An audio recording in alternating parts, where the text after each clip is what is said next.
சங்கீதம் 84 சங்கீதம் 84 6, 7 ஆகிய வசனங்களை வாசியுங்கள். அழுகையின் பள்ளத்தாக்கை உருவ நடந்து அதை நீரூற்றாக்கிக் கொள்ளுகிறார்கள். மழையும் குளங்களை நிரப்பும்.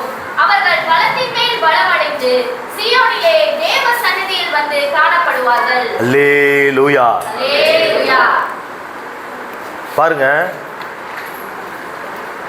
தேவ ஜனங்களுடைய வாழ்க்கையிலே ஒரு துக்கம், ஒரு அழுகை, ஒரு வேதனை, ஒரு அழுகையின் பள்ளத்தாக்கிலே நடந்து போகின்ற ஒரு நிலை, அப்படிப்பட்ட நிலையிலே அவர்கள் இருக்கிறார்கள். ஆனால் முடிவு எங்கே முடிகிறது அப்படின்னு பார்த்தா, அவர்கள் பலத்தின் மேல் பலம் அடைந்து சீயோனிலே தேவ சமூகத்திலே தேவ சன்னதியிலே வந்து காணப்படுவார்கள். பாருங்கள், இந்த மாலை வேளையில் நான் உங்களுக்கு சொல்லுகிறேன், ஒரு சில அழுகையின் அனுபவம், ஒரு சில துக்கத்தின் அனுபவம், ஒரு வேதனையின் அனுபவத்தில் இந்த மாலை வேளையிலே நீங்கள் இருக்கலாம். அந்த அனுபவத்தை கர்த்தர் இந்த வாரத்திற்குள்ளே மாற்றப் போகின்றார்.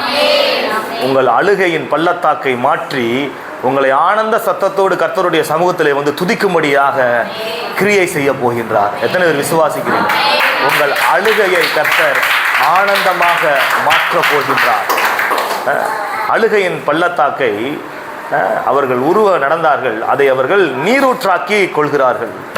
நீரூற்றாக்கி கொள்கிறார்கள். பாருங்க, நீரூற்று யாருக்கெல்லாம் பிரயோஜனம்? ஒரு தனிநபருக்கு பிரயோஜனமாக இருக்காது. நீரூற்று என்பது அது ஒரு திரளான மக்களுக்கு, ஒரு பலதரப்பட்ட மக்களுக்கு பிரயோஜனமானது தான் நீரூற்று. அப்போ என்ன வசனம் சொல்லுது அப்படின்னா, இப்போ நீங்கள் அழுது கொண்டிருக்கின்ற இந்த காரியம், இப்பொழுது நீங்கள் வேதனை பட்டு கொண்டிருக்கின்ற அந்த காரியம் வருங்காலத்தில் மற்றவர்களுக்கு சாட்சியாக இருக்கும். அது அவர்களுக்கு நீரூற்றாக இருக்கும். ஏன்னா உங்களுக்கு நன்மை செஞ்சவர், உங்கள் அழுகையை ஆனந்தமாக மாற்றியவர், உங்கள் புலம்பலை ஆனந்த களிப்பாக மாற்றியவர், உங்கள் துக்கத்தை சந்தோஷமாக மாற்றியவர் எனக்கும் மாற்றுவார், எனக்கும் அற்புதம் செய்வார், எனக்கும் நன்மை செய்வார் என்கிற விசுவாசத்தை அவர்களுக்குள்ளே எழும்ப செய்கின்ற ஒரு நீரூற்றாக உங்களுடைய அழுகையை கர்த்தர் மாற்றுவார். சாட்சி சொல்ல வச்சு மாற்றுவார். எனக்கு இதே போல பிரச்சனையில் தான் நான் இருந்தேன், எனக்கும் இதே போல, என் குடும்பத்தில் இதே போல தான் நான் இருந்துச்சு, இதே போல தான் என் பிள்ளைகளுக்கு இருந்துச்சு, இதே போல தான் இப்படிலாம் நான் அந்த மாதிரி பாதையில் நடந்தேன். ஆனால் கர்த்தர் என்னுடைய அழுகையை ஆனந்தமாக மாற்றிவிட்டார். இப்பொழுது உன்னுடைய அழுகையும் கர்த்தர் ஆனந்தமாக மாற்றுவார். கர்த்தராகிய இயேசு கிறிஸ்துவை நீ விசுவாசி என்று சொல்லத்தக்கதாக இப்போ அழுதுகிட்டு இருக்கிற அந்த அழுகையை நீரூற்றாக, மற்றவர்களுக்கு பிரயோஜனமானதாக, சாட்சி பகரக்கூடிய, சான்று அளிக்கக்கூடிய வகையிலே கர்த்தர் மாற்றுவார். கர்த்தர் மாற்றுவார். கர்த்தர் மாற்றுவார். உங்கள் அழுகையை ஆனந்தமாக அவர் மாற்றக்கூடியவராக இருக்கின்றார். பாருங்க, அவர்கள் பலத்தின் மேல் பலமடைந்து, பலத்தின் மேல் பலமடைந்து, அப்ப அழுகும் பொழுது நம்மளுக்கு ஆட்டோமேட்டிக்காகவே பலமெல்லாம் போயிடும். நல்லா சாப்பிட்டு தெம்பாக இருந்தாலும் ஒரு துக்கம் வந்துருச்சு அப்படின்னா நம்ம அப்படியே உடஞ்சி போயிடுவோம். பார்த்துருக்கிறீங்களா? ஒரு மன வேதனை, ஒரு துக்கம், ஒரு கண்ணீர், ஒரு மோசமான சூழ்நிலை, ஒரு இக்கட்டான நிலைமை நம்ம லைஃப்பில் வந்துருச்சு அப்படின்னா உடம்புல ஸ்ட்ரென்த் இருந்தாலும் உள்ளத்தில் ஸ்ட்ரென்த் இருக்காது. இந்த உள்ளத்தில் ஸ்ட்ரென்த் இல்லாதனால அந்த உடம்பு அப்படியே சோர்வுற்று அப்படியே விழுந்து போயிடுவாங்க. ஒரு அதிர்ச்சியான காரியங்களை ஒரு சில பேர் கேட்டாங்கன்னா அப்படியே சோர்ந்து போய் அப்படியே உட்காந்துருவாங்க. அப்படிப்பட்ட நிலைமை தான் அந்த அழுகையின் பள்ளத்தாக்கின் அனுபவம். அழுகையின் பள்ளத்தாக்கின் அனுபவம். கர்த்தர் அந்த அழுகையின் பள்ளத்தாக்கிலே அப்படியே ஒரு மனிதனை விடுகிறவர் அல்ல. கர்த்தரை தேடி வருகிறவர்களுக்கு பலத்தின் மேல் பலத்தை கொடுத்து அவர்களை ஆசீர்வதிக்கின்றார். இந்த மாலை வேளையிலே கர்த்தரை தேடி வந்திருக்கின்ற உங்களுடைய வாழ்க்கையிலே காணப்படுகின்ற அந்த சோர்வுகளை எல்லாம் நீக்கி கர்த்தர் உங்களுக்கு பலத்தை கொடுக்கிறார். அவர் பலம் இல்லாதவர்களுக்கு பலத்தை கொடுக்கின்றார். சத்துவம் இல்லாதவர்களுக்கு சத்துவத்தை கொடுத்து சத்துவத்தை பெருக பண்ணுகின்றவராக இருக்கின்றார். கர்த்தர் உங்களை நிச்சயமாக பலப்படுத்துவார். என்ன மன பாரத்தில், என்ன கஷ்டத்தில், என்ன வேதனையில் நீங்கள் இருந்தாலும் அதற்கான மருந்தை கர்த்தர் இப்பொழுதே உங்களுக்கு கொடுத்து கொண்டு இருக்கின்றார். நீங்கள் போகும் பொழுதே காயங்கள் எல்லாம் ஆறி காயங்கட்டப்பட்டவர்களாக, குணமாக்கப்பட்டவர்களாக நீங்கள் செல்வீர்கள். கர்த்தர் அவ்விதமாக கிரியை செய்கின்றவராக இருக்கின்றார். அவர் நேற்றும் இன்றும் என்றும் மாறாதவராகவே இருக்கின்றார். பாருங்க, வசனம் சொல்லுது, சங்கீதம் 56:8, சங்கீதம் 56:8 வாசிங்களேன். என் அலைச்சல்களை தேவரீர் எண்ணி இருக்கிறீர். என் கண்ணீரை உம்முடைய துருத்தியில் வையும். அவைகள் உம்முடைய கணக்கில் அல்லவோ இருக்கிறது. அல்லேலூயா. என் கண்ணீரை உம்முடைய துருத்தியில் வையும். துருத்தியில் என்பது ஒரு பாண்டம், ஒரு பாத்திரம், ஒரு ஒரு பிடித்து வைக்கக்கூடிய ஒரு நிலையில் இருக்கிற ஒரு ஒரு பொருள். சரிங்களா? பாருங்க, என்னுடைய கண்ணீரை உம்முடைய துருத்தியில் வையும். பாருங்க, நம்ம அழுவோம், வேதனை நிமித்தம் அழுவோம், பிரச்சனை நிமித்தம் அழுவோம், வியாதி நிமித்தம் அழுவோம், உபத்திரவத்தின் நிமித்தம் அழுவோம், போராட்டத்தின் நிமித்தம் அழுவோம். அந்த அழுகின்ற அந்த அழுகை, அந்த கண்ணீரை மனிதர்கள் எப்படி பார்ப்பாங்கன்னா, அதை கண்ணீராக பார்ப்பாங்க, அதை தண்ணியாக பார்ப்பாங்க. ஏதோ அழுகிறாரு, ஏதோ கண்ணீர் ஏதோ அப்படின்னு சொல்லிட்டு அது ஒரு கண்ணீராக தான் பார்ப்பாங்க. ஆனால் கர்த்தர் உங்களுடைய கண்ணீரை கண்ணீராக, வெறும் தண்ணீராக பார்க்கிறவர் அல்ல. அந்த கண்ணீரில் இருக்கக்கூடிய வலியை பார்க்கின்றவர், அந்த கண்ணீரில் இருக்கின்ற வேதனையை பார்க்கின்றார், அந்த கண்ணீரில் இருக்கின்ற விண்ணப்பத்தை பார்க்கின்றார். விண்ணப்பத்தை கேட்டேன், கண்ணீரை கண்டேன். அந்த கண்ணீருக்குள்ள இருக்கிற விண்ணப்பத்தை கர்த்தர் பார்க்கிறார், கேட்கிறார். பாருங்க, எசேக்கியா ராஜா அழுகிறான், அழுகிறான், அழுகிறான். கர்த்தர் சொல்றாரு, உன் விண்ணப்பத்தை கேட்டேன், உன் கண்ணீரை கண்டேன், உன் ஆயுசு நாட்களோட 15 ஆண்டுகளை நான் உனக்கு கூட்டி கொடுக்குறேன், கூட்டி கொடுக்குறேன். பாருங்க, கர்த்தர் கண்ணீருக்குள்ளே காணப்படுகின்ற காரியங்களை பார்க்கின்றார். மனுஷன் கண்ணீரை வெறும் நீராக பார்க்கின்றான், கர்த்தர் கண்ணீருக்குள்ளே காணப்படுகின்ற காரியங்களை பார்க்கின்றார். என்ன காரியத்திற்காக நீங்கள் அழுகிறீங்க அப்படின்றது எனக்கு தெரியாது. ஒரு சிலர் நான் பிரசங்கம் பண்ணிக்கிட்டு இருப்பேன், ஒரு சில பேர் அழுவாங்க, எதுக்காக அழுகிறாங்கன்னு எனக்கு தெரியாது. நான் பல தரப்பட்ட செய்திகளை மொத்தமாக கோர்வையாக கொடுத்துக்கிட்டு இருக்கிறேன். ஏதோ ஒரு காரியம் அவர்களை டச் பண்ணி அழுக வருது அவங்களுக்கு, எனக்கு தெரியாது, ஆனால் கர்த்தருக்கு தெரியும். அந்த அழுகைக்கான பதிலை கர்த்தர் நிச்சயமாகவே கொடுப்பார், கொடுத்து இருக்கிறார், கொடுத்து இருக்கிறார். ஒரு சிலத்தில் நம்மளால ஜெபிக்கவே முடியாது, ஜெபிக்கிறதுக்கு வாயில வார்த்தை வராது. ஏன்னா அந்த அளவுக்கு வலி, அந்த அளவுக்கு வலி, அந்த அளவுக்கு துக்கம். சொல்லுவாங்க பார்த்தீங்களா, துக்கம் தொண்டையை அடைக்குதுன்னு சொல்லுவாங்க பார்த்தீங்களா. துக்கம் தொண்டையை அடைக்கும் பொழுது வாயில வார்த்தை வராது, ஜெபிக்கிறதுக்கு மனசும் வராது. என்னத்தை ஜெபிக்க, புலம்பல் தான் வரும். அந்த சமயத்தில் நம்ம அழுகதான் செய்வோம், அழுகதான் செய்வோம். பாருங்க, அந்த அழுகின்ற அந்த அழுகையிலே காணப்படுகின்ற அந்த வலியை, வேதனையை, அந்த விண்ணப்பத்தை அறிந்தவராக நீங்கள் நான் ஆராதிக்கிற இயேசு கிறிஸ்து இருக்கிறார். இந்த கண்ணீரை கூட அவர் கண்டு அதற்கான பதிலை கர்த்தர் கொடுப்பார். உங்க கண்ணீருக்குலாம் வேல்யூ இருக்கு. சொல்லுவாங்க பார்த்தீங்களா, எதுக்கு எடுத்தாலும் பொசுக்கு பொசுன்னு அழுதுகிட்டே இருக்கிற, எப்போ பார்த்தாலும் கண்ணீர் விட்டுக்கிட்டே இருக்கிற. எந்த அளவுக்கு வேதனைப்பட்டிருக்கிறோம், எந்த அளவுக்கு பாதிக்கப்பட்டிருக்கிறோம் அப்படின்றது அவங்களுக்கு தெரியாது, அவங்களுக்கு தெரியாது. பாருங்க, கண்ணீர் என்பது எதற்கான அடையாளம் அப்படின்னா, இயலாமையின் வெளிப்பாடு தான் கண்ணீர். இயலாமையின் வெளிப்பாடு தான் கண்ணீர். என்னால் ஒன்றுமே பண்ண முடியலை அப்படின்ற பொழுது வருகின்ற அந்த உணர்விலிருந்து வெளிப்படுகின்ற காரியம் தான் கண்ணீர். என்னால் முடியும், நான் செஞ்சிருவேன், ஒன்றும் பிரச்சனை இல்லை அப்படின்னா கண்ணீர் வராது. ஆனால் இயலாமையின் வெளிப்பாடு தான் கண்ணீராக வருகின்றது. அந்த கண்ணீர் மனிதனுடைய பார்வையிலே தண்ணீர், ஆனால் கர்த்தருடைய பார்வையிலே அதில் நிறைய காரியங்களை அவர் பார்க்கின்றார். உங்கள் துக்கத்தை பார்க்கின்றார், உங்களுடைய மனவேதனையை பார்க்கின்றார், உங்களுடைய வேண்டுதலை, விண்ணப்பத்தை கர்த்தர் அந்த கண்ணீரின் வழியாக பார்க்கின்றவராக இருக்கின்றார். நீங்கள் விடுகின்ற ஒவ்வொரு கண்ணீர் துளிக்கும் கர்த்தர் பதிலை வைத்திருக்கின்றார். ஆனால் கண்ணீரை எங்கே விடணும்? கர்த்தருடைய சமூகத்தில் விடணும், கர்த்தருடைய சமூகத்தில் விடணும். மனுஷன் முன்பதாக நீங்கள் கண்ணீரை விட்டீங்கன்னா அதுக்கு வேல்யூவே கிடையாது, அதுக்கு மதிப்பே கிடையாது, அற்பமாக பார்ப்பான். பாருங்கள், அன்னாள் பல முறை அழுகிறா, பல முறை அழுகிறா. இந்த கண்ணீருக்கு வேல்யூவே கிடையாது. அவளுடைய நிந்தை மாற்றப்படவே இல்லை, அவளுடைய ஜெபத்திற்கு பதில் கிடைக்கவே இல்லை. ஆனால் கர்த்தருடைய சமூகத்திலே போய் கண்ணீரை விடுகின்றால் அவளுடைய நிந்தை மாற்றப்படுகின்றது. பாருங்கள், நீங்கள் வீட்டில் அழுதாலும் சரி, எங்கே புலம்புனாலும் சரி, மனுஷன்ட்ட புலம்புனாலும் சரி, ஒன்றும் ஆக போகிறது கிடையாது, உங்கள் பிரச்சனை தீர போகிறது கிடையாது.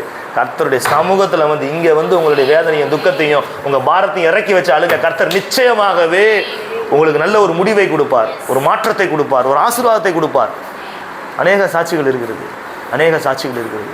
பாருங்கள், உங்கள் கண்ணீருக்கு வேல்யூ இருக்குது, உங்கள் கண்ணீருக்கு வேல்யூ இருக்குது. உங்கள் துக்கத்தை எல்லாம் சந்தோஷமாக மாற்றுகின்றவர், உங்கள் புலம்பலை எல்லாம் ஆனந்த களிப்பாக மாற்றுகின்றவர் கர்த்தராக இயேசு கிறிஸ்து, கர்த்தராக இயேசு கிறிஸ்து. பாருங்க, ஆகாருடைய அழுகுரலை கர்த்தர் கேட்டு அவளுக்கும் அவளுடைய குமாரனுக்கும் ஒரு நீரூற்றை காண்பிக்கின்றார். நான் சொல்கிறேன், இந்த மாலை வேளையில் ஏதோ ஒரு காரியத்தை நீங்கள் தேடிக்கிட்டு இருக்கிறீங்க, அது உங்களுக்கு தென்படவே இல்லை. ஏதோ ஒரு காரியத்தை நீங்கள் எதிர்பார்த்துக்கிட்டு இருக்கிறீங்க, அது உங்களுக்கு சிக்கவே மாட்டேது. கர்த்தருடைய சமூகத்திலே உங்களுடைய கண்ணீரை வையுங்கள். கர்த்தருடைய சமூகத்திலே உங்களுடைய கண்ணீரை வையுங்கள். உங்கள் அழுகுரலை கர்த்தருடைய சமூகத்திலே ஒலிக்க செய்யுங்கள். கர்த்தர் நிச்சயமாகவே நீங்கள் தேடிக்கொண்டிருக்கிறதை காணும்படியாக செய்வார். நீங்கள் தேடிக்கொண்டிருக்கிறதை காணும்படியாக செய்வார். சும்மா மனுஷன்ட்ட போய் உங்களுடைய பிரச்சனையை சொல்லாதீங்க. சும்மா மனுஷன்ட்ட போய் உங்களுடைய காரியத்தை சொல்லாதீங்க. கர்த்தருடைய சமூகத்தில் உங்களுடைய பாரத்தை வைங்க. கர்த்தர் மேல் பாரத்தை வைத்து விடு, அவர் உன்னை என்ன பண்ணுவார்? ஆதரிப்பார். கர்த்தர் மேல் பாரத்தை வைத்து விடு, அவர் உன்னை ஆதரிப்பார். உன் கால்கள் தள்ளாட அவர் விடமாட்டார். பாருங்க, பாரம் தலையில் இருந்தால் கால் ஆட்டோமேட்டிக்காக ஆட ஆரம்பிச்சிடும். பாரத்தை தலையில் வச்சுட்டு உங்களால் மாடியில் ஏற முடியுமா? ஒரு மாடி ஏறலாம், 3 மாடி ஏற முடியுமா? கால் நடுங்க ஆரம்பிச்சிடும், தள்ளாட ஆரம்பிச்சிடும். ஆனால் கர்த்தர் சொல்கிறாரு, நீ தள்ளாடிக்கிட்டு இருக்கிற, உன்னால் தூக்க முடியாத பாரத்தை நீ தூக்கிக்கிட்டு இருக்க, சுமந்துக்கிட்டு இருக்கிற, ஏன் நீ தள்ளாடிக்கிட்டு தூக்க முடியாமல் கஷ்டப்பட்டுக்கிட்டு இருக்கிற? உன் பாரத்தை என்னுடைய சமூகத்தில் வச்சிரு, என் மேலே வச்சிரு. நீ தள்ளாட மாட்ட. நீ தளராமல் மேல் நோக்கி ஏறிக்கொண்டே இருப்பாய். அப்போ கர்த்தருடைய சமூகத்தில் உங்களுடைய பாரத்தை நீங்கள் வைக்கும் பொழுது கர்த்தர் நிச்சயமாகவே உங்களை ஆதரிக்கின்றவராக இருக்கின்றார். கர்த்தர் நிச்சயமாகவே பலப்படுத்துவார். பாருங்க, யோவான் 16ஆம் அதிகாரம் 20, 21 ஆகிய வசனங்களை வாசிங்க. மெய்யாகவே நான் உங்களுக்கு சொல்லுகிறேன், நீங்கள் அழுது புலம்புவீர்கள், உலகமோ சந்தோஷப்படும். நீங்கள் துக்கப்படுவீர்கள், ஆனாலும் உங்கள் துக்கம் சந்தோஷமாக மாறும். கரங்களை தட்டி கர்த்தரை மகிமைப்படுத்துவோம். Thank you Jesus. நீங்க அழுது புலம்புவீங்க, ஆனா உலகமோ சந்தோஷப்படும். நீங்க அழுகும் பொழுது மற்றவங்க சந்தோஷப்படுவாங்க, அப்படிதானே? உங்கள் வேதனையை பார்க்கும்போது அவங்க பதிலுக்கு வேதனைப்பட மாட்டாங்க. நீங்கள் கஷ்டப்படும் பொழுது இப்படி ஆறுதலாக அவங்களுக்கு 2 வார்த்தை சொல்ல மாட்டாங்க. அவங்களும் சேர்ந்து உங்களை இன்னும் அதிகமாக அழ வைப்பாங்க. மனுஷன் அப்படித்தான். நீ அழுது புலம்புவ, ஆனால் உன்னை சுற்றி இருக்கிறவங்கெல்லாம் சந்தோஷப்படுவாங்க. இதை தான் அவங்க எதிர்பார்த்தது. உங்களுடைய வளர்ச்சியை அவங்க எதிர்பார்க்கல, உங்களுடைய வீழ்ச்சியை எதிர்பார்த்தாங்க. உங்களுடைய சந்தோஷத்தை அவங்க எதிர்பார்க்கல, உங்களுடைய புலம்பலை அவங்க எதிர்பார்த்தாங்க. நீங்கள் சிரிக்கிறத அவங்க எதிர்பார்க்கல, நீங்கள் கண்ணீர் விட்டு கதறதை அவங்க எதிர்பார்த்தாங்க. அப்படிதான் இருக்கிறாங்க. எல்லாருமே அப்படிதான் இருக்கிறாங்க. நீங்கள் நல்லா இருக்கணும்னு நினைக்கிற ஒரே ஆளு கர்த்தரா இயேசு கிறிஸ்து மாத்திரம் தான். மற்றபடி யாருமே கிடையாது. தாய் தகப்பன் கூட கிடையாதுங்க. கூட பிறந்த சகோதரர்கள் கூட கிடையாதுங்க. அவங்களுக்கு கூட ஒரு எதிர்பார்ப்புள்ள அன்பு இருக்கும். ஏதோ ஒரு காரியத்தை எதிர்பார்த்து அன்பு செய்வாங்க. ஆனால் எந்த எதிர்பார்ப்பும் இல்லாமல் உங்களை அளவிட முடியாத அளவிற்கு நேசிக்கின்ற ஒரே உறவு கர்த்தராக இயேசு கிறிஸ்து மாத்திரம். நீங்கள் அழும் பொழுது அவர் உங்களுக்கு ஆதரவாக அருகிலே வருகின்றார். நீங்கள் துக்கப்படும் பொழுது அவர் உங்கள் கூடவே இருந்து உங்கள் துன்பத்தை நீக்குகிறதற்கு அவர் வருகின்றார். கவனிங்க. அப்போ உலகம் சந்தோஷப்படுது, அழும் பொழுது சந்தோஷப்படுது. ஆனால் வசனம் சொல்லுது, ஆனாலும் உங்கள் துக்கத்தை கர்த்தர் சந்தோஷமாக மாற்றுவார். பாருங்க, இது யாருக்கு ஆண்டவர் இந்த வார்த்தையை சொல்றாருன்னா, இயேசுவோட சீசர்களுக்கு இந்த வார்த்தையை சொல்றாரு. யாருக்கு சொல்றாரு? நம்ம இயேசுவோட சீசர்களாக இருந்தோம் அப்படின்னா உங்க துக்கத்தை கர்த்தர் சந்தோஷமாக மாற்றி விடுவார். அதுதான் இங்கே விஷயம்.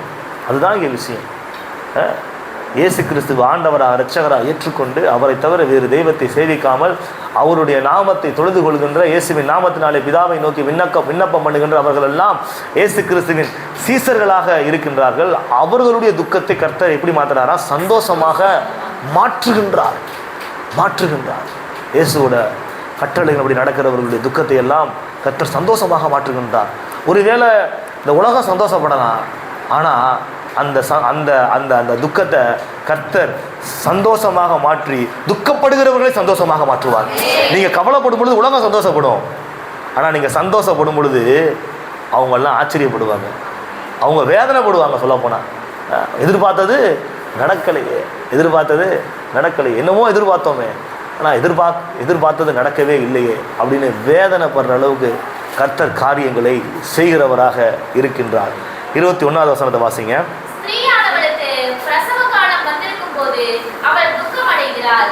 பிள்ளை பெற்றவுடனே ஒரு மனுஷன் உலகத்தில் பிறந்தான் என்கிற சந்தோஷத்தினால் அப்புறம் உபத்திரவத்தை நினையாள். பாருங்க, ஒரு பெண் பிரசவ காலம் வந்திருக்கும் பொழுது துக்கம் அடைகின்றாள். ஏன்னா அப்நார்மலான சூழ்நிலைகள் உருவாக ஆரம்பிக்கிறது. இயற்கைக்கு மாறான ஒரு நிலை. அதுக்கு முன்னாடி இருந்த அந்த தூக்கம் கிடையாது, அதுக்கு முன்னாடி இருந்த சாப்பாடு இன்டேக் கிடையாது, அதுக்கு முன்னாடி இருந்த எதுவுமே இல்லை. சாப்பிட்டா வாந்தி வருது, சரியாக தூக்கம் வர மாட்டேங்குது, நடந்தோம்னா மூச்சு வாங்குது. ஏன்னா வயிற்றில் என்ன இருக்குது? குழந்தை இருக்குது. அது அவளுக்கு ஒரு துக்கமாக இருக்கிற மாதிரி இருக்கும். இந்த பிரசவ காலம் முடிகிற வரைக்கும் ஒரு கஷ்டமாக இருக்கிறது போல், ஒரு வேதனையாக இருக்கிறது போல் இருக்கும். ஆனால் அந்த பிள்ளையை பெற்றெடுத்த உடனே அந்த 10 மாதம் அவள் அனுபவித்த அந்த வேதனையை எல்லாம் அவள் மறந்து சந்தோஷமாக ஆகிவிடுகிறாள். ஏன்னா எனக்கு ஒரு பிள்ளை பிறந்துருச்சு அப்படின்னு. பாருங்க, அப்படிதான் நான் சொல்கிறேன்.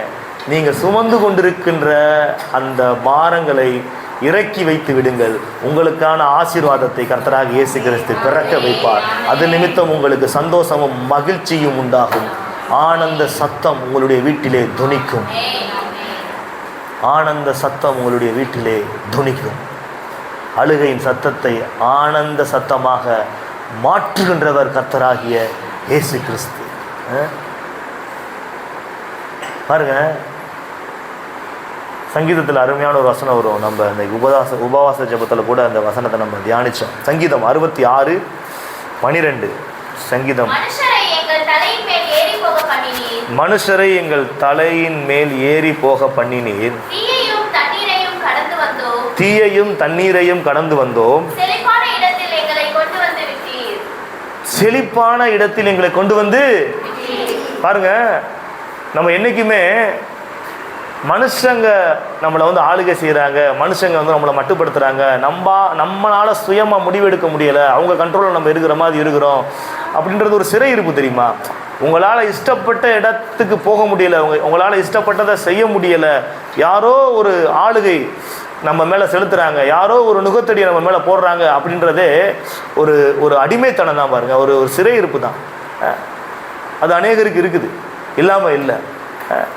ஏன் ஆண்டவரே எனக்கு இந்த சிறை இருப்பு? மனுஷங்க ஏன் என்னை வந்து இந்த மாதிரி கண்ட்ரோல் பண்ண பார்க்குறாங்க? ஒரு கேள்வியோடு நீங்கள் இருக்கலாம். அல்லது தீயையும் தண்ணீரையும் கடந்து வந்தோம். தீ போன்ற ஒரு அனுபவம். தீக்குள்ளே எதை போட்டாலும் என்ன ஆயிரும்? அழிஞ்சு போயிடும், எரிஞ்சு போயிடும், உருகுலைஞ்சு போயிடும். அது இருக்காது, காணா போயிடும். தீக்குள்ளே எதை போட்டாலும் என்ன ஆயிரும்னா அழிஞ்சிடும், பஸ்மமாயிரும். தீக்குள்ளே போட்ட பொருளாச்சு நீங்கள் திருப்பி எடுக்க முடியுமா? அது அழிஞ்சு போயிடும், உருகுலைஞ்சு போயிடும். பாருங்க, தண்ணீர் என்பது மூழ்கடிக்கக்கூடிய ஒரு நிலை, தீ என்பது அழிக்கக்கூடிய ஒரு நிலை. ரெண்டுமே அழிக்கக்கூடிய நிலை தான், அழிக்கக்கூடிய காரணிகள் தான் தீயும் தண்ணீரும்.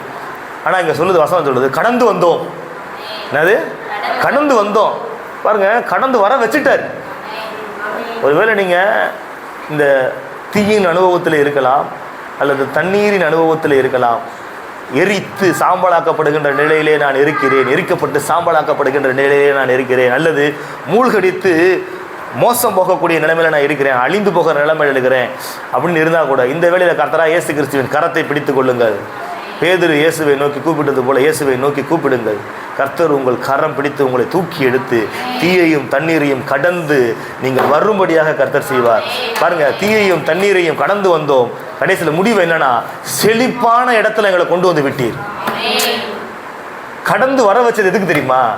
செழிப்பான இடத்துக்கு வர வைக்கிறதுக்கு. எதுக்கு தீயை போல, எதுக்கு தண்ணீரை போல? இவ்வளவு கஷ்டமான சூழ்நிலை, இவ்வளவு போராட்டமான நெருக்கடியான நிலைமையில கர்த்தர் நடத்திட்டு வந்தார் அப்படின்னா, கடைசியில் அந்த செழிப்பான இடத்தை நீ பார்க்கும்படியாக உன்னை கொண்டு வந்தார். பாருங்க, நான் ஏற்கனவே சொல்லியிருக்கிறேன், ஒரு ஆடு இருக்குது, ஆட்டுக்கு மேய்ப்பன் இருக்கிறாரு. இப்போ அந்த ஆடுக்கு தெரியாது எந்த இடத்துல செழிப்பான இடம் இருக்குதுன்னு. ஏன்னா ஆடு அதோட பார்வை கீழே தான் பார்க்கும். அதோட பார்க்குற விதம், டிஸ்டன்ஸ் கொஞ்சம் தூரம் தான். ஆனால் மேய்ப்பனுக்கு லாங் வியூ, அவ்வளோ தூரத்துக்கு அவங்களால பார்க்க முடியும். இப்போ ஆடுக்கு மேய்ப்பன் நடத்திக்கிட்டு போகிறான், ஆடுகளை மேய்ப்பன் நடத்திக்கிட்டு போகிறான். ஆடுகள் என்ன பார்க்கும் அப்படின்னா, கல்லையும் பார்க்கும், முள்ளையும் பார்க்கும், கடினமான பாதையை பார்க்கும். அதை பார்த்துக்கிட்டு ஆடு என்ன பண்ணும்? புலம்பிக்கிட்டே இருக்கும். மேய்ப்பன் ஏன் இப்படி என்ன கடினமான பாதை நடத்திக்கிட்டு இருக்கிறாரு, கல்லில் நடத்துகிறாரு, முள்ளில் நடத்துகிறாரு, ஒரு பழஞ்சு இழைஞ்சு போகிற மாதிரி கொடூரமான பாதையில் நடத்திக்கிட்டு இருக்கிறாரு, ஏன் இப்படி நடத்திக்கிட்டு இருக்கிறாரு? நான் பக்கத்தில் பார்த்தா விசாலமான ஒரு பாதை இருக்குது, அங்கே நிறையா புல்லுலாம் இருக்குது, அங்கே இதெல்லாம் இருக்குது, அங்கே நடத்தாமல் ஏன் இந்த பாதையில் நடத்துகிறாரு அப்படின்னு ஆடுகள் என்ன பண்ணோம்னா புலம்பும். ஆனால் மேய்ப்பனுக்கு தெரியும், என்ன தெரியும்னா, இந்த பாதையில் நடந்து போயிட்டு அந்த பக்கம் போனோம் அப்படின்னா அங்கே பசுமையான புல்வெளி இருக்கிறது, நிறைய நீரூற்று இருக்கிறது, நீ தண்ணி குடிக்கலாம், உனக்கு எல்லா விதமான வசதிகள் அங்கே இருக்குது. ஆனால் இங்கே பார்க்கும்போது பசுமையாக இருக்குது. ஆனால் முடிவு என்னன்னா, மரண இருளின் பள்ளத்தாக்கு, அங்கே ஓநாய்கள் இருக்குது, துஷ்ட மிருகங்கள் இருக்குது, அங்கே போனால் அழிவு உண்டாகும். அதனால மேய்ப்பன் என்ன பண்ணுறாருன்னா, ஆடுகள் என்னதான் புலம்புனாலும் என்னதான் முறுமுறுத்தாலும் ஆடுகளை அவர் நேசிக்கிறதுனால அவர் இஷ்டத்துக்கு கொண்டு போய் அந்த இடத்துல கொண்டு போய் நிப்பாட்டிடுறார். நான் என்ன சொல்கிறேன்னா, உங்கள் மேய்ப்பனாகிய கர்த்தராகிய இயேசு கிறிஸ்துவனுடைய சத்தத்தை கேட்டு அவருடைய வார்த்தையின் வழியில் நடக்க ஆரம்பிங்கள். நடக்கும் பொழுது ஒருவேளை புல்லு இல்லாமல் இருக்கலாம், கல்லாக இருக்கலாம், ஒருவேளை அது பசுமையாக இல்லாமல் இருக்கலாம், அது கரடு முரடாக இருக்கலாம், ஒருவேளை அது நீங்கள் நினைக்கிற மாதிரி இல்லாமல் இருக்கலாம். ஆனால் நீங்கள் நினச்சி பார்க்காத இடத்துக்கு கர்த்தர் உங்களை கொண்டு போயிருப்பார். முடிவில் நீங்கள் நினச்சி பார்க்காத இடத்துக்கு கர்த்தர் அங்கே கொண்டு போயிருப்பார். நீங்கள் திருப்பி பார்ப்பீங்க. நீங்கள் திருப்பி பார்க்கும்போது ஆச்சரியப்படுவீங்க, என்ன இப்படி இருக்குது பாருங்க. அப்படிதான் வசனம் சொல்லுது. தீயையும் தண்ணீரையும் கடந்து வந்தோம், கடைசியில் எங்களை செழிப்பான இடத்துல கொண்டு வந்து எங்களை விட்டுட்டார். அப்போ தீயை போன்ற ஒரு அனுபவம், தண்ணீரில் நடக்கின்ற போன்ற ஒரு அனுபவம் இருக்குது. அதான் வசனம் சொல்லுது. எடுத்து வாசிங்களேன், சங்கீதம் 30:5. சங்கீதம் 30:5 வாசிங்க.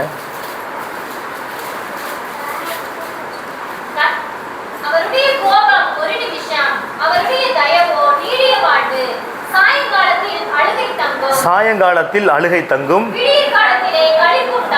விடிய காலத்திலே அல்லேலூயா. எத்தனை பேர் இந்த வார்த்தையை அப்படியே நம்புறீங்க?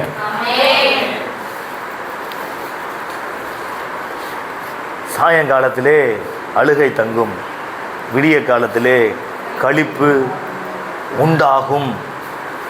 களிப்பை உண்டாக்கக்கூடியவர் கர்த்தராகிய இயேசு கிறிஸ்து.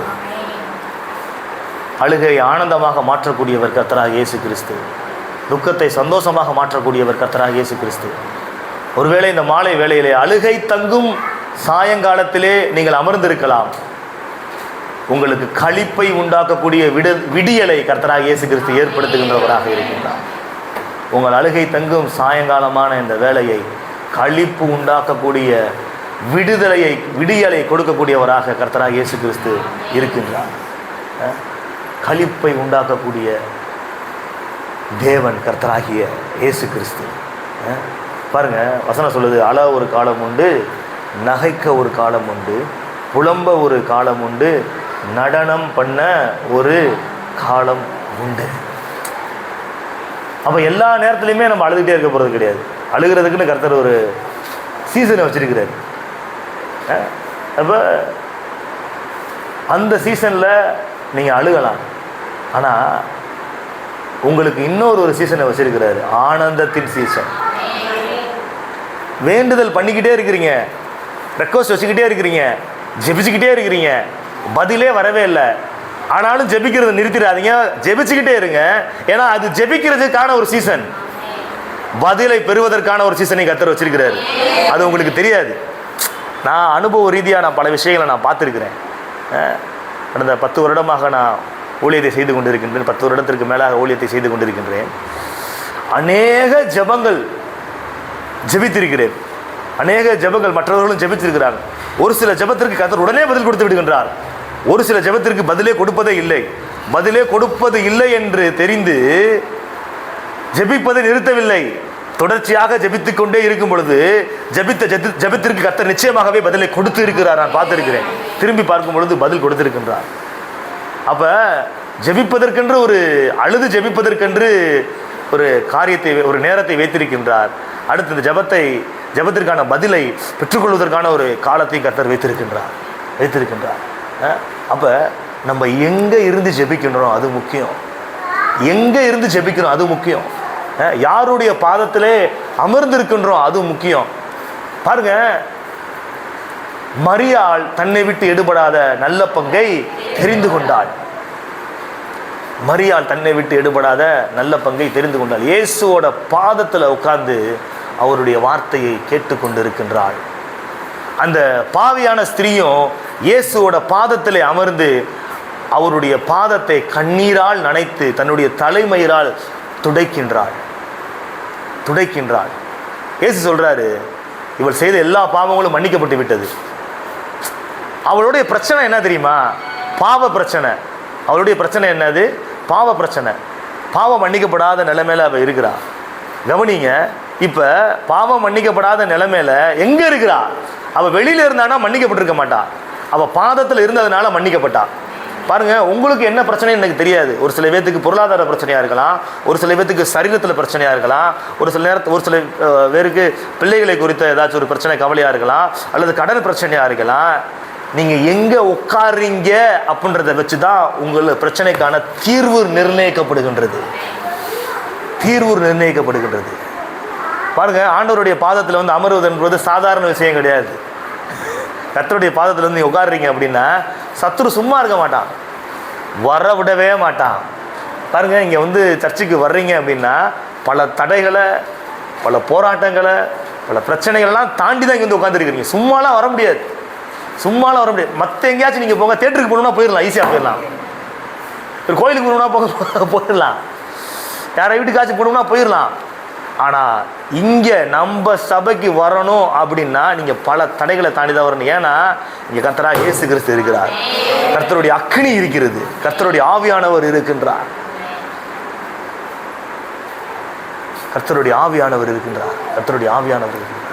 அப்போ கர்த்தருடைய பாதத்திலே நீங்கள் அமரும் பொழுதுதான் உங்களுடைய பிரச்சனைக்கான தீர்வு உண்டாகும். நம்ம அதை செய்கிறது கிடையாது. செய்ய விசுவாசம் தடுக்கிறான், மனிதர்களை வச்சும் தடுக்கிறான். நம்ம நேசிக்கிறவங்க கூட நம்மளை வரவிட மாட்டாங்க, போகாதீங்க, தடுப்பாங்க. நான் சொல்கிறேன், எல்லாத்தையும் தாண்டி நீங்கள் வாங்க. நான் சொல்கிறேன், நீங்கள் சந்திச்சுக்கிட்டு இருக்கிற பிரச்சனையை நீங்கள் திரும்பி பார்க்கவே மாட்டீங்க. அவங்களாம் ஆச்சரியப்படுற அளவுக்கு, ஆஹா எப்படி இது மாறுச்சு தெரியாதுங்க. ஆண்டவருடைய மகிமை அவங்களுக்கு தெரியாது, அனுபவிக்கிறவங்களுக்கு தான் தெரியும். நான் சொல்கிறேன், அனுபவிக்கிறவங்களுக்கு தான் தெரியும். கர்த்தர் மாற்றத்தை கொடுக்குறாரு.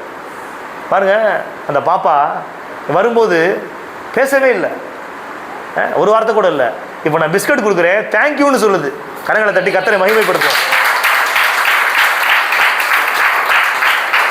கர்த்தருடைய பாதத்தில் வந்து அமர்ந்தீர்கள் என்றால் உங்களுடைய பிரச்சனைகளுக்கு தீர்வை அவர் கொடுப்பார். உட்காரணும், வரணும். அதுக்கு தான் நாங்கள் எதுக்கு உங்களை வாங்கன்னு கூப்பிடுறோம் அப்படின்னா, உங்கள் பிரச்சனை நீங்கணும், நீங்கள் சாட்சியாக இருக்கணும், இயேசுவுக்கு சாட்சியாக இருக்கு. அவர் அற்புதம் செய்வதற்கு, உங்களை ஆசீர்வதிப்பதற்கு, உங்களை விடுதலை ஆக்குவதற்கு இயேசு தயாராக இருக்கிறார். நீங்கள் வந்து அவருடைய பாதத்தில் அமர்வதற்கு தயாராக இருக்கிறீங்களா? அதுக்கு தான் நாங்கள் கூப்பிடுறோம். அதுக்கு தான் சும்மா ஃபோனை போட்டு வாங்கன்னு கூப்பிடுறோம். நீங்கள் விடுதலை அடைஞ்சு சந்தோஷமாக இருந்தால் எங்களுக்கு சந்தோஷம். வேறு எந்த இதுவும் கிடையாது, வேறு எந்த எதிர்பார்ப்பும் கிடையாது. நீங்கள் நல்லா இருக்கணும். ஏன்னா நீங்கள்லாம் தேவனுடைய பிள்ளைங்க. நீங்கள் எவ்வளோ கஷ்டப்படுறீங்க, எவ்வளோ வேதனைப்படுறீங்க, உங்களை ஆண்டவர் நேசிக்கிறதுனால தான் உங்களுக்கு என்று ஒரு போதகரை கர்த்தர் கொடுத்துருக்கிறார். இந்த வார்த்தைகள் எல்லாம் பேச வச்சுக்கிட்டு இருக்கிறார். உங்கள் மேலே கரிசனையாக அவர் இருக்கிறார். இப்போ பேசுறது நான் கிடையாது, இயேசு கிறிஸ்துவே பேசிக்கிட்டு இருக்கிறாரு. அதை தெரிஞ்சுக்கங்க. உங்கள் சார்பாக உங்களுக்காக இயேசு கிறிஸ்து பேசிக்கிட்டு இருக்கிறார். உங்கள் மன வேதனையை, உங்கள் வலியை, உங்கள் துக்கத்தை மாற்ற வேண்டும் என்பதற்காக கர்த்தராகிய இயேசு கிறிஸ்து பேசிக்கிட்டு இருக்கிறார். இயேசு கிறிஸ்து பேசிக்கிட்டு இருக்கிறார். நீங்கள் நல்லா இருக்கணும், ஆசீர்வாதமாக இருக்கணும், அதை அவர் விரும்புகிறார். நீங்கள் மட்டும் கிடையாது, உங்கள் சந்ததிகளே நல்லாக இருக்கணும். சந்ததி சந்ததியா தலைமுறை தலைமுறையாய் கர்த்தருடைய தயவை உங்களுக்கு கொடுத்து உங்களை ஆசீர்வதித்து உயர்த்த வேண்டும் என்று கர்த்தராகிய இயேசு கிறிஸ்து விரும்புகின்றார். தலைமுறை தலைமுறையாய் நல்லா இருக்கணும். நீங்கள் அதான் விரும்புகிறேன். ஏன்னா மனுஷனை கர்த்தர் அப்படி தான் படைச்சார். ஏதேனில் போன வாரம் தான் ஏதேன் வாழ்க்கையை குறித்து படித்தோம் நம்ம சண்டே சர்வீஸில். ஏதேனில் கர்த்தர் வந்து மனுஷனை படைக்கும் பொழுது சிருஷ்டிக்கும் பொழுது அவனுக்கு எந்த பிரச்சனையுமே இல்லை. அவனுக்கு தேவையானது எல்லாமே இருக்குது. உண்ண உணவு, உடை, தேவனுடைய மகிமையின் சாயலே உடையாக இருக்கிறதுக்கு நல்ல ஒரு இடம். ஏதேன் தோட்டத்திலே இருக்கிறான். நதிகள் எல்லாம் ஓடுது, கனிகள் எல்லாம் இருக்குது. அவனுக்கு ஏற்ற துணை மனைவி ஆண்டவர் கொடுத்து எல்லா ஆசீர்வாதங்களும் இருக்குது. வியாதியும் கிடையாது, பலவீனமும் கிடையாது, எந்த நோயும் கிடையாது, மரணமும் கிடையாது. அருமையான முறையில் மனுஷன் இருந்தான். அதை பார்த்து பிதாவாகிய தேவன் ரசிக்கிறார். தகப்பன் அப்படியே ரசிக்கிறார். என் பிள்ளைங்க எப்படி சந்தோஷமாக இருக்கு பாருங்கள். நீங்கள் உங்கள் பிள்ளைங்களுக்கு நல்ல சாப்பாடு ஏதாச்சும் வாங்கி கொடுத்துட்டு அதை அப்படியே உட்காந்து பார்ப்பீங்க. அது ருசிச்சு சாப்பிடும்போது நீங்கள் அப்படியே பார்ப்பீங்க, சந்தோஷமாக இருக்கும். நல்ல ட்ரெஸ்ஸை வாங்கி கொடுத்தீங்கன்னா அதை போட்டுட்டு அழகு பார்த்துட்டு ஆஹா அது ரசிப்பீங்க. அது ஒரு சந்தோஷத்தை உங்களுக்கு கொடுக்கும். அதே போல் தான் பாருங்கள், ஆதாமிய ஏவாளைய கர்த்தர் வந்து எல்லா நன்மைகளையும் அவர்களுக்கு கொடுத்து ஆசீர்வதித்து அலங்கரித்து அதை பார்த்து அப்படியே சந்தோஷப்பட்டார். இப்போ என்ன ஆயிடுச்சுன்னா, அந்த ஆதாமு ஏவாளும் ஆண்டவருடைய வார்த்தைக்கு கீழ்ப்படியாமல் பிசாசோட வார்த்தைக்கு செவி கொடுத்து எல்லாத்தையும் இழந்து எல்லாத்தையும் விட்டுட்டு வெளியில் வந்துட்டாங்க. அப்போ கர்த்தருடைய மனசு எவ்வளோ துக்கமாக இருக்கும், எவ்வளோ வேதனையாக இருக்கும். அவர் எந்த அளவுக்கு அன்புள்ளவரோ அதே போல் நீதி உள்ளவராகவும் அவர் இருக்கிறார். அன்பு இருக்குதுன்னு சொல்லிட்டு பிள்ளை பண்ணுற தப்பை கண்டுக்கிறாமல் இருந்தோம்னா அவன் நல்ல தகப்பனா, நல்ல பெற்றோரா? இல்லை. பிள்ளையை சரி செய்யணும், சரிப்படுத்தணும். இல்லாட்டினா பிள்ளையோட எதிர்காலமே சீரழிஞ்சு போயிடும். அதுக்கப்புறம் சந்ததியே சீரழிஞ்சு போயிடும். அதனால் அவன் தவறாக நடக்கும் பொழுதே சரி செய்ய வேண்டும். பிள்ளை தவறாக நடக்கும் பொழுது சரி செய்ய வேண்டும். அதை கர்த்தர் செய்கிறார், சரிப்படுத்தி தோட்டத்தை விட்டு அவனை வெளியே கொண்டு வர்றார். பாருங்கள், இப்போ அந்த பாவத்திற்கான பரிகாரத்தை பலியை செலுத்தினாதான். ஏன்னா ரத்தம் சிந்துதல் இல்லாமல் பாவ மன்னிப்பு கிடையாது அப்படின்னு சொல்லிட்டு வசனம் சொல்லுது. இப்போ 2 பேர் தப்பு பண்ணிட்டாங்க. இப்போ இவங்க 2 பேரும் செஞ்ச தப்புக்கு சாகணும். ஆண்டவர் அதான் சொல்றாரு, இந்த மரத்தின் கனியை நீ புசித்தால் நீ சாவாய், நீ செத்துருவ. அந்த வார்த்தையை சொல்லிட்டாரு. இப்போ தப்பு பண்ணிட்டான், இப்போ அவன் கொல்லணும், அப்படிதானே? அவர் வார்த்தையை நிறைவேற்றணும்ல. அவர் வார்த்தை வெறுமையாய் திரும்ப அவர் சொன்ன காரியமும் வாய்க்கும், அப்படியே நடக்கும்படி வாய்க்கும். அவர் வந்து சொல்லி மாற மாட்டார். வாக்கு மாறுறதுக்கு அவர் மனுஷனும் கிடையாது, மனுபுத்திரரும் கிடையாது. சொன்னதை என்ன பண்ணுவார்? நிறைவேற்றார். வாக்கு மாறுறவர் கிடையாது. இப்போ நீதி செய்யணும், சாவா என்கிற வார்த்தையை நிறைவேற்றணும். அப்போ சொந்த பிள்ளைங்களை கொல்ல முடியுமா? சொந்த பிள்ளைங்களை கொல்ல முடியாது. ஏன்னா தன்னுடைய சாயலின்படி, தன்னுடைய ரூபத்தின்படி கர்த்தர் என்ன பண்ணுறாரா, மனுஷனை படைக்கிறாரு. சொந்த பிள்ளைங்களை கொல்ல முடியாது. இப்போ பார்க்குறாரு என்ன செய்யறது அப்படின்னு பார்க்கும் பொழுது, தன்னுடைய குமாரனை, தன்னுடைய மகனை, தன்னுடைய ஏகசுதனை இயேசு கிறிஸ்துவை பூமிக்கு அனுப்புகின்றார். அனுப்பி அவரை பலியாக்குகிறார். அவரை பலியாக ஒப்பு கொடுக்கின்றார். காரணம் என்ன தெரியுமா? உங்க மேல அவர் கொண்டிருக்கின்ற அன்பு, உங்க மேல அவர் கொண்டிருக்கின்ற பாசம். அதனால கர்த்தர் என்ன பண்றாருன்னா, தன்னுடைய மகனையே பலியாக ஒப்பு கொடுக்கின்றார்.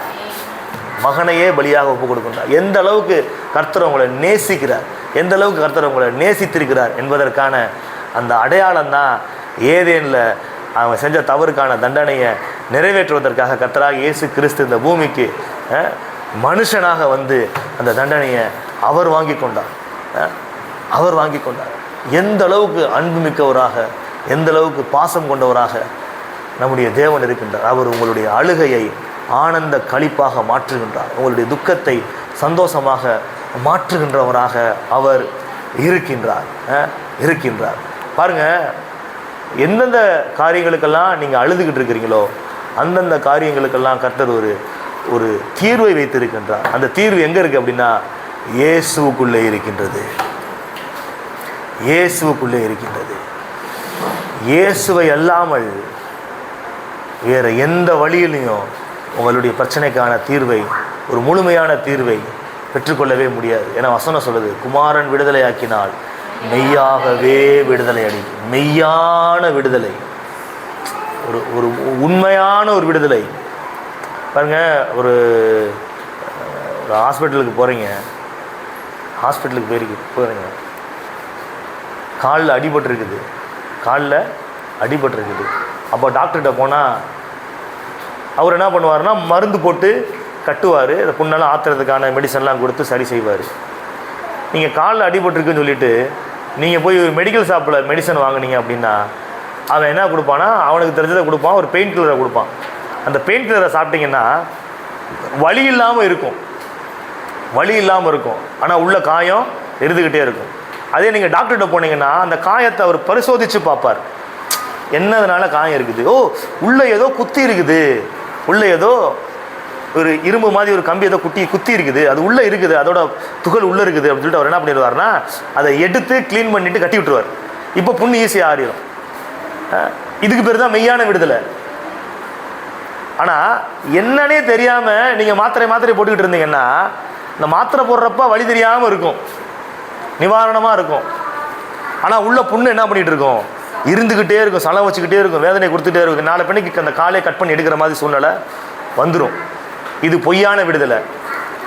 மெய்யான விடுதலை கர்த்தராகிய இயேசு கிறிஸ்து மாத்திரம் தான் கொடுக்க முடியும்.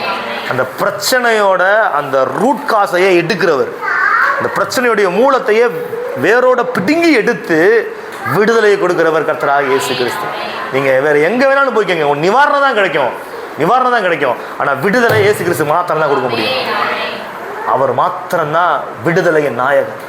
அவர் பாவத்தை ஜெயிச்சிருக்கிறார், அவர் மரணத்தை ஜெயிச்சிருக்கிறார், அவர் பாதாளத்தை ஜெயிச்சிருக்கிறார்.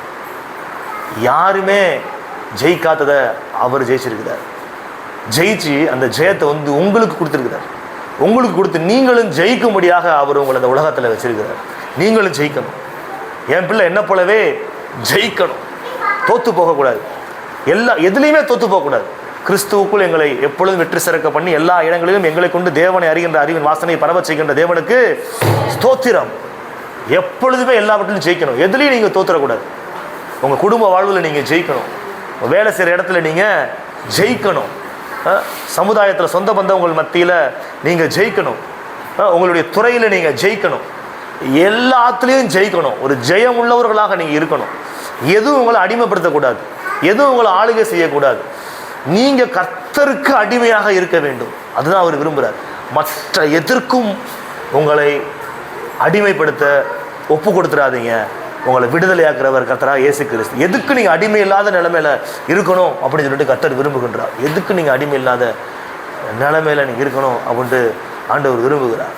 அதற்காக தான் தன்னுடைய சொந்த குமாரனையே அடிமையின் சாயலாக இந்த பூமிக்கு அனுப்பினார். அடிமையின் சாயலாக பாருங்க, தேவன் வானாதி வானங்கள் கொள்ளாத தேவன், அளவிட முடியாதவர். அவர் இந்த பூமியில் வர முடியாது. ஏன்னா வந்தால் பூமி எரிஞ்சிடும். பூமி மட்டும் கிடையாது, அண்ட சராசரமே எரிஞ்சிடும், இந்த கேலக்சியை எரிஞ்சிடும். ஏன்னா அந்தளவுக்கு ஒரு மகிமையான தேவனை ஒருவனும் கண்டதில்லை, பார்க்க முடியாது. பாருங்கள், அந்தளவுக்கு பயங்கர பிரம்மாண்டமானவர், ஒளிமயமான தேவன், அக்னிமயமான தேவன். அவர் தன்னுடைய மகிமையெல்லாம் சுருக்கி குறைச்சி மனுவர் எடுத்து இந்த பூமிக்கு வந்தார். ஏன்னா அவருடைய ஒட்டுமொத்த மகிமையை மனிதனால் என்ன பண்ண முடியாது, பார்க்க முடியாது, தாங்க முடியாது. அப்போ அடிமையை போல மனுஷ சாயலானார், பாவ மாம்சத்தின் சாயலானார் அப்படின்னு சொல்லிட்டு வசனம் சொல்லுது. பாருங்க, ஒரு எறும்புட்ட ஒரு மனுஷன் பேச முடியுமா? பேச முடியாது. அப்போ அந்த மனுஷன் எறும்பா மாறினா மனுஷன் ஈஸியாக பேசலாம். நீங்கள் போய் எறும்புட்ட போய் பேசினா அது ஒன்றும் தெரியாது. ஆனால் அது எருமை மாறினா அதோட என்ன பண்ணலாம்? உரையாடலாம். அப்போ ஒரு மனுஷன் எருமை மாறினா எப்படி இருக்கும்? அதே போல தான் தேவனாகிய கர்த்தர் திருத்துவத்திலே இரண்டாவது நபராகிய இயேசு கிறிஸ்து பாருங்க, பிதா குமாரன் பரிசுத்த ஆவி ஆகிய தேவன் 3 பேருமே ஒன்றாக தான் இருக்கிறார். நான் எப்படி ஆவி ஆத்மா சரீரம் என்கிற நிலையிலே ஒரு நபராக இருக்கிறேன். நான் சொல்கிறது உங்களுக்கு புரியுதா? இப்போ நான்